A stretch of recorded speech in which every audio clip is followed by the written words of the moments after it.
Okay, so today's lesson is about radicals. We are going to talk about how to simplify radicals. We're going to look for perfect squares and or perfect cubes. If we're taking the cube root, you want those perfect cubes. If we're taking the square root, you want perfect squares. We're going to factor and group numbers as perfect squares or perfect cubes. We're going to leave the rest as a remainder underneath that radical sign. And the coefficients, when they come out from underneath that radical, are multiplied. Now, you have to start to think about that radical sign being like an operation, just like adding or subtracting is. So once you do the operation of the radical, it moves out front. Now over here, it's just a little reminder about your perfect squares. If you haven't learned your perfect squares, you may want to think about learning them. It doesn't really matter because I'm going to teach you the factoring method, but it's a little quicker if you recognize perfect squares as factors. So let's look at some examples. So the first thing I'm going to look at is 27. Now 27 can be factored as 3 times 9. 9 is a perfect square. Great. X cubed can be rewritten as x squared times x, and this is all still under the radical. Now really what I'm doing here with the x squared and the x is I'm undoing that rule that says if I'm multiplying like bases, add the exponents. Now I'm kind of breaking them apart by that rule. Technically, what we can do with radicals and multiplication is we can split them and take the radical, the operation of each one. So the square root of 3 can't be simplified. So we'll leave that there. The square root of 9 is 3. So I'm going to put that out front. I did the operation, so the radical sign disappears. The square root of x squared is x. So that goes out front.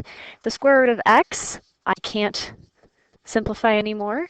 And so 3x square root 3x is my exact answer.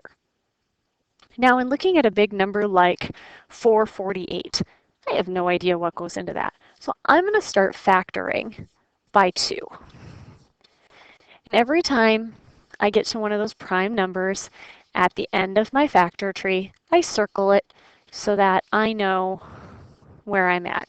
When I get down to 56, I know that's 7 times 8, 2 times 4. I know 4 is a perfect square, so I'm going to stop there. Now, r squared could be factored into groups of 2 as r squared times r squared. So what do I really have going on here? I'm going to rewrite this for us. So I have -5 times the square root. Now I'm going to group these. Here are 2 2's, 2 squared. There are 2 2's, 2 squared, the 4, the 7, those are all multiplied, r squared, r squared. I haven't done any operations yet. I just broke my number down. I broke 448 r to the 4th down into perfect squares. Now I'm going to do the operation of taking the square root. So I'm going to have -5 times the square root of 2 squared is 2. That comes out front. The square root of 2 squared is 2. The square root of 4 is 2. I can't take the square root of 7, so that stays under my radical. The square root of r squared is r.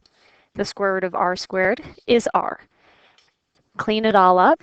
-5 times 2 times 2 times 2 is -40 r squared square root of 7. That is your exact answer. Now, if we go up and we look at 256 a to the 6 b squared, I'm taking the cube root of this one. So I'm going to go ahead and start factoring 256, looking for ultimately groups of 3 numbers, cubes, that exist in its factors. So 2 goes in here 128 times. 2 goes into this 64 times. 64 is 8 times 8, which is 2 times 4, 2 and 2. And then I have another 2 times 4 and another 2 times 2. A to the 6 could be written as a cubed, And b squared can't be broken down into a group of 3 because there are only 2 factors. So what are we looking at if we go to rewrite that one? We're looking at, now remember we're doing groups of 3,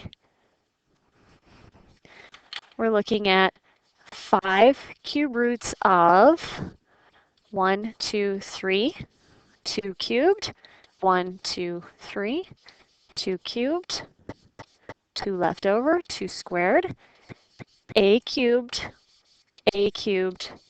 b squared. So now I can go ahead and take the operation of squaring on each of those pieces. So I have 5 times the cube root of 2 cubed is 2. The cube root of 2 cubed is 2. I can't take the cube root of 2 squared, so that's going to be left as a remainder. The cube root of a cubed is a. The cube root of a cubed is a. And I can't take the cube root of b squared. Clean this up. 4 times 5 is 20a squared times the square root of 4b squared. And get your cube root in there. And that is your exact answer. Now, if we look at this last example, we're really talking about the 4th root. So now we're looking for factors that show up 4 times. So 162, I have 2, goes in 81 times.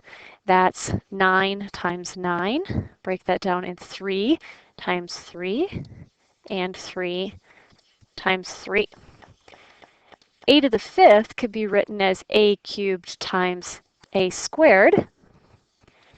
Y to the 8th, oops, not doing cubing, we're doing 4. I could write x to the 5th as x to the 4th x, sorry about that.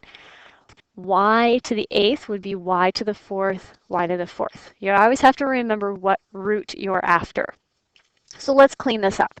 I have 4 times the 4th root of, I have 2, 1, 2, 3, 4, 3 to the 4th, x to the 4th times x, y to the 4th, y to the 4th. So I haven't done any operations, I have just rewritten my numbers. So now let's go ahead and do our operations. So I have 4 out here, I've got the 4th root of 2. Can't do that, so that stays under my radical. The 4th root of 3 to the 4th is 3. The 4th root of x to the 4th is x. Can't take, so I've done those, can't take the 4th root of x, so that goes under the radical. 4th root of y to the 4th is y. 4th root of y to the 4th is y. Clean it up. I have 12x y to the 4th, or y squared, excuse me. 12x y squared times the 4th root of 2x. That is your exact answer. Okay, we can do operations with radicals. We can add and subtract them. The cool thing is they behave just like variables with coefficients. Now remember, coefficients are the numbers in front of the variables. Just like with variables, we can only add and subtract like radicals. So we can take 2x plus 3x and get 5x because they're alike, but we can't take 2x plus 3y and combine it down. And then we always simplify radicals before operations. So if you see perfect squares, you need to take them out. So when we look at this first example of -2 square roots of 5 minus 3 square roots of 5, if you think about this as -2x minus 3x, so I replaced that radical 5 with x, this one here, you guys would do immediately in your head and say it's minus 5x. So what this top one then becomes, minus 2 radical 5 minus 3 radical 5 becomes minus 5 radical 5. That radical and a variable behave exactly the same way. Now, if there's no number in front of your radical, just like in front of your variable, there is a 1 there. So in this case, I have minus 1 plus 3 is positive 2, minus 3 is minus 1 square roots of 3. The radical doesn't change, just like the variable doesn't change when we are adding with variables. Now, 2 radical 12 plus 3 radical 27 seems like, unlike radicals, we can't do anything about it. But if we look at the third rule, the third step, it says simplify. So 12 is really 4 times 3, and 27 is really 9 times 3. Remember, those are under the radical. So the square root of 4 is 2, so I have 2 times 2 square roots of 3 after I simplify. And the square root of 9 is 3, so I have 3 times 3 square roots of 3. So I have 4 square roots of 3 plus 9 square roots of 3 for 13 square roots of 3.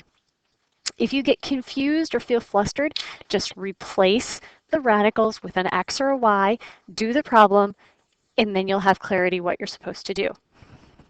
Now we can also multiply and divide these things.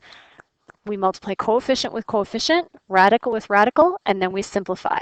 The distributive property works, always simplify when you're done, and foiling works.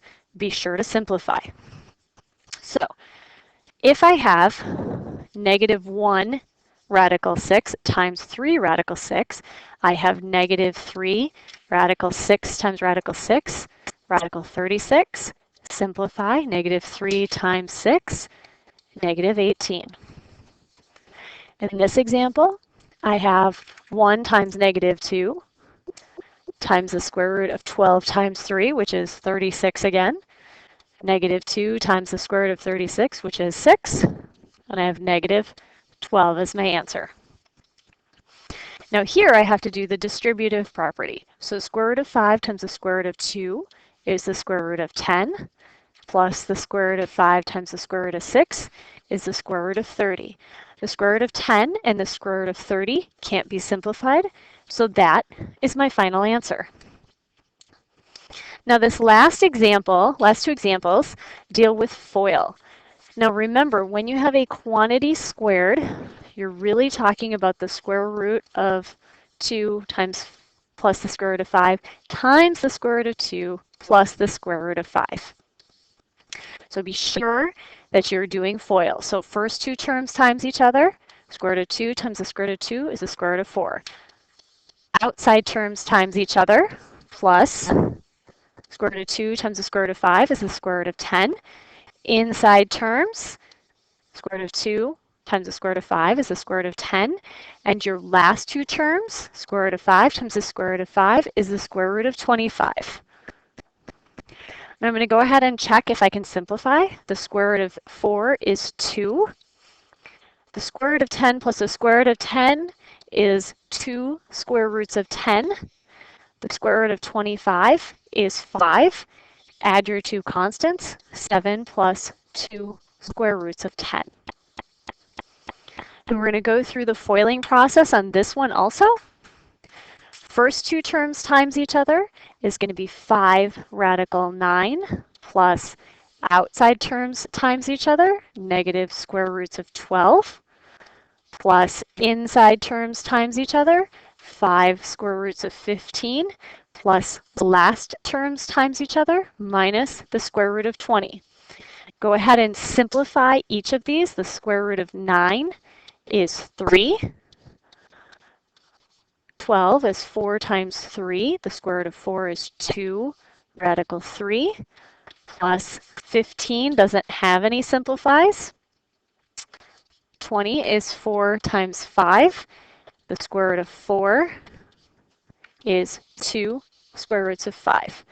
Now you see sometimes I write minus, sometimes I write plus minus. You know those are the same thing. Now go through and check square root of 3, square root of 15, square root of 5. Those can't combine. So my final answer is 15 plus negative 2 square